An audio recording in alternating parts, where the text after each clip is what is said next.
সাধারণ মানুষের পার্টিসিপেশন নাই। এই প্রশাসনের এই আমরাগুলো, এইটা হচ্ছে যে তারা তাদের সর্বোচ্চ স্বার্থ। আপনি পতিত পলায়নকৃত শেখ হাসিনার আমলে দেখেন যে সরকারি কর্মকর্তাগণ কতবার তাদের কাঠামোগত দুর্বলতা ও অপ্রয়োগের ফলে স্বাধীনতা পূর্ববর্তী আওয়ামী লীগ সরকার মুক্তিযুদ্ধের জড় আশঙ্কা পূরণে ব্যর্থ হয়েছিল এবং গণতন্ত্র রাষ্ট্রীয় প্রতিষ্ঠানগুলোর কার্যকারিতা ক্ষুণ্ণ করেছিল। এইটা ওনারা আমাদেরকে বলছেন যে উন্নয়নের নামে দুর্নীতি করেছে। অবশ্যই উন্নয়নের নামে দুর্নীতি করেছে, টাকা পাচার করেছেন, আপনাদের সাথে একমত।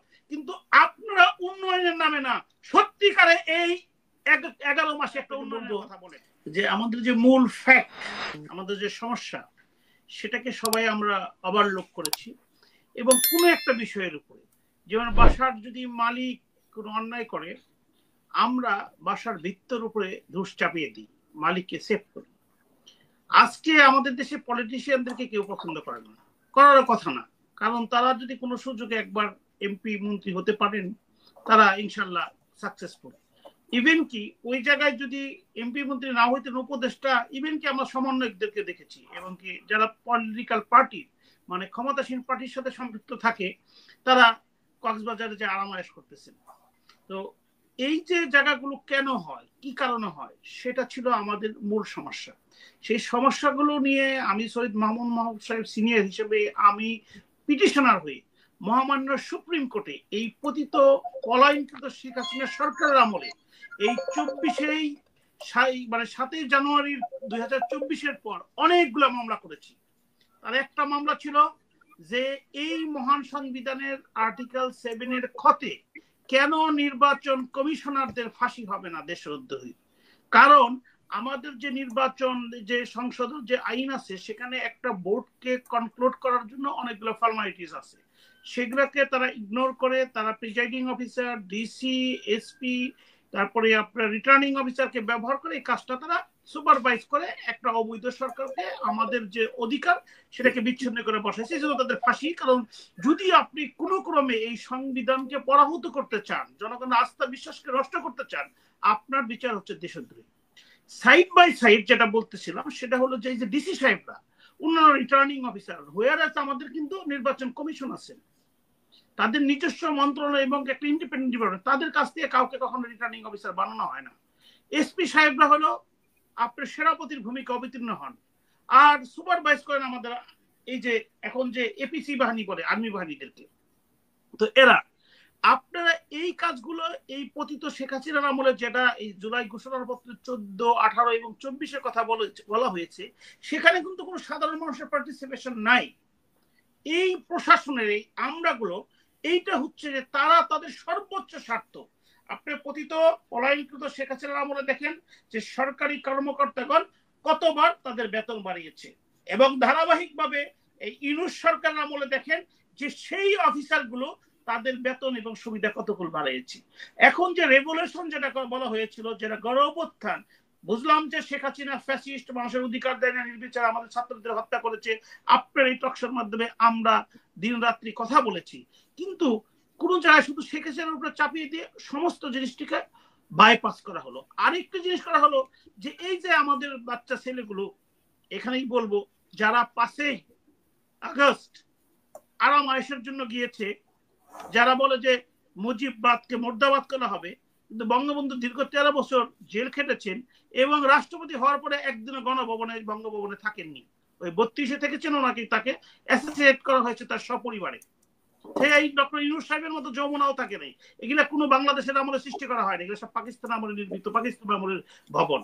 কিন্তু উনি কোনোদিন 5 স্টার হোটেলে থাকার কোনো ইতিহাস ওনার ভিতরে কখনো নাই। ওনার যে 32-এর যারা ওই জাদুঘরে গিয়েছেন, একদম সিম্পল সমস্ত ছেলে মেয়ে এবং ভাই ব্রাদার নিয়ে উনি বসবাস করতেন। সেটা বাংলাদেশে পাওয়া যাবে না, কারণ বিয়ের পরে আপনার ছেলে হোক আর আমার ভাই হোক, ইমিডিয়েটলি তারা আগেই তারা ফ্ল্যাট, আলাদা ফ্ল্যাটে তারা বসবাস করেন। তো এই ছেলেগুলো তাদেরকে সমালোচনা করে কি করলো, যে 5 আগস্টে তাদের থাকার কথা হচ্ছে শহীদ পরিবারদের সাথে, তাদের থাকার কথা হলো আহতদের সাথে হসপিটালে, তারা গুলো আরামায়েশ করতে। এখন আপনার স্পেসিফিক কোশ্চেনটা করি, উনারা যে কথা বলেছেন, আমি সৈয়দ মামুন মাহবুব সাহেবের সাথে একমত হয়ে বলবো যে উনারা একটা সুন্দর ধূস চাপিয়ে দিলেন 72-এর সংবিধানের উপরে। যে আমি পড়তেছি যে এই যে আপনার এই জুলাই ঘোষণাপত্র 3 নম্বর কলামের কথা বলি, যেহেতু স্বাধীন বাংলাদেশে 1972 সালের সংবিধান প্রণয়ন পদ্ধতি এর কাঠামোগত দুর্বলতা ও অপ্রয়োগের ফলে স্বাধীনতা পরবর্তী আওয়ামী লীগ সরকার মুক্তিযুদ্ধের জড় আশঙ্কা পূরণে ব্যর্থ হয়েছিল এবং গণতন্ত্র রাষ্ট্রীয় প্রতিষ্ঠানগুলোর কার্যকারিতা ক্ষুণ্ণ করেছিল, এইটা ওনারা বলতে চাচ্ছে। এখন আমি যদি বলি যে 72-এর সংবিধানে আপনার পরবর্তীতে মুক্তিযুদ্ধদের আশঙ্কা ব্যর্থ কোথায় হলো?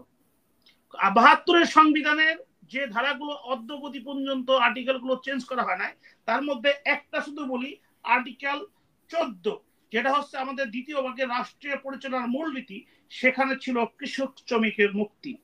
তো আপনি এখন ইলেকশন চাচ্ছেন না, আপনি অনির্বাচিত সরকারকে রাখছেন। আমাদের দেশের এখন মহিলা পুরুষ হয়ে গেছে না পুরুষ মহিলা হয়ে গেছে, একটা ভাবতে কষ্ট লাগে। কারণ ডিসি সাহেব যদি মহিলা হয়, ইউনুস সাহেব যদি মহিলা হয়, তাকে স্যার বলতে হয়। আবার মাইন্ড করবেন না, আমি ব্রিটেনে লেখাপড়া করেছি, আমার পরীক্ষা ছিল, মানে আমি যখন মামলা প্রেজেন্ট করতেছিলাম তখন লেডি জাস্টিসকে মাই লর্ড বলেছিলাম, মাই লেডি বলিনি। সাথে সাথে আমাকে ফেল করে দিয়েছে এবং আমার মূল্যায়নের মধ্যে লিখেছেন যে আপনি একজন লেডি ম্যাডামকে আপনি মাই লর্ড বলেছেন, মাই লেডি বলেন নাই, ইয়োর লর্ডশিপ বলেছেন, ইয়োর লেডিশিপ বলেন নাই। আর আমরা তৃতীয় বিশ্বের দেশ, এখনো তাদের সমস্ত আইন কারণ সুবিধা বহন করি, এখনো সবাইকে স্যার বলতে হয়। যেমন রাজশাহীর এসপি দেখলাম যে স্যার, এসপি স্যার। এবং আমি যখন মনোনয়নপত্র জমা দিয়েছিলাম, আমার ইউনো ছিলেন একজন মহিলা, দেখলাম সবাই তাকে স্যার বলছে, আমি নিজে অবাক হয়ে গেলাম। তো এখন বিষয়টা হচ্ছে যে এইখানে যারা আহত নিহত হয়েছেন, সান্ত্বনা স্বরূপ তাদের অনেক কথাই বলা হয়েছে, কিন্তু মূল কথাটা বলা উচিত ছিল, যেটা রেভলিউশনারি কথা বলা উচিত ছিল, যে সুযোগটা ওনারা পেয়েছিলেন, যে রাষ্ট্রের মূল কোন জায়গায় এতদিন বলে দরবার প্রতিদিন সংস্কার সংস্কার সংস্কার তাদেরকে নিয়ে বললেন, মূল যে জায়গাটা সেটা হলো আমাদের আমলাতান্ত্রিক জটিলতাকে এমন ভাবে দূর করা উচিত ছিল যে জনগণ যেন ইজি ভোট দিতে পারে এবং তার ভোট, তার ইচ্ছাকৃত লোক, তার ইন্টেন্টেড লোক, তার আশাকাঙ্ক্ষা প্রতিফলিত লোক রাষ্ট্র ক্ষমতায়, সে একজন কৃষক হইতে পারে, সে একজন শ্রমিক হইতে পারে। আমরা যদি সার্টিফিকেটের মূল্যায়ন করি, তাহলে আপনাকে চ্যালেঞ্জ করে বলতে পারি, পৃথিবীর একটা দুইটা নেতা দেখান তো যারা সার্টিফিকেট নিয়ে বড় নেতা হয়েছেন, যারা মানুষের মাঝ থেকে বেরিয়ে এসেছেন, গণমানুষের কথা বলেন, মানুষের ব্যথা দুঃখ কষ্ট বুঝেন, তারা যে কথাগুলো বলে সেটা গবেষণা হয়, সেটা রিসার্চ হয়, সেটা রিসার্চ করে অনেকে ডক্টরেট করেন। কারণ মানুষের ভাষা বোঝার চেয়ে আর কোনো শক্তি, আর কোনো বড় শিক্ষা, আর কোনো যোগ্যতা কারণ নাই। কিন্তু আমাদের বাংলাদেশে ওনারা এই 1 বছর ক্ষমতায় থেকে আমি আপনাকে চ্যালেঞ্জ করে বলতে পারি, উনি বলছেন যে দুর্নীতির আরেকটা কথা ওনাদেরকে বলছেন যে উন্নয়নের নামে দুর্নীতি করেছে। অবশ্যই উন্নয়নের নামে দুর্নীতি করেছে, টাকা পাচার করেছেন, আপনাদের সাথে একমত। কিন্তু আপনারা উন্নয়নের নামে না, সত্যিকারে এই 11 মাসে একটা উন্নয়নের কথা বলেন। শেষ কথা বলি, গত বৃহস্পতিবারে আমার গ্রামের বাড়িতে যাই, আগামীকালকে ইনশাল্লাহ যাব। আমি ঢাকার বিভাগে, ঢাকা জেলার ধামরাই থানার কালামপুর থেকে টাঙ্গাইল যাওয়ার পথে 25 কিলোমিটার মধ্যে 20 কিলোমিটার রাস্তা এত খারাপ দেখেছি যে ওইখানের লোকেরা আর 6 মাস যদি এরকম থাকে, তারা ফ্যাসিস্ট শেখ হাসিনার জন্য ওইখানে রাস্তায় দাঁড়িয়ে আন্দোলন করবে। কারণ ইলেকশন 14-তে 18-তে 24-এ 100% কারচুপি করেছে, কিন্তু তারপরেও যেসব জনপ্রতিনিধি ছিল তাদের কাছে তাদের লোকদের জবাবদিহি করতে হচ্ছে, স্যার ওখানে তো রাস্তাঘাট খারাপ, আমাদেরকে মানুষ গালিগালাজ করে। কিন্তু ইউনুস সাহেব আসলে টিউনো এসি ডিসিদেরকে দিয়ে এই রাষ্ট্র পরিচালনা করতে যে একটা ইট কখনো প্রতিস্থাপন করছে কিনা বলেন, যেখানে মানুষের প্রয়োজন। তাহলে জনগণকে যদি আপনি ফ্যাসিস্টকে প্রতিবাদ করতে চান, প্রতিরোধ করতে চান, ফ্যাসিস্টের ভালো কাজগুলোকে আপনাকে ত্বরান্বিত করতে হবে। ত্বরান্বিত তো দূরের কথা, আপনি আশেপাশেও যান নাই। ধন্যবাদ আপনাকে।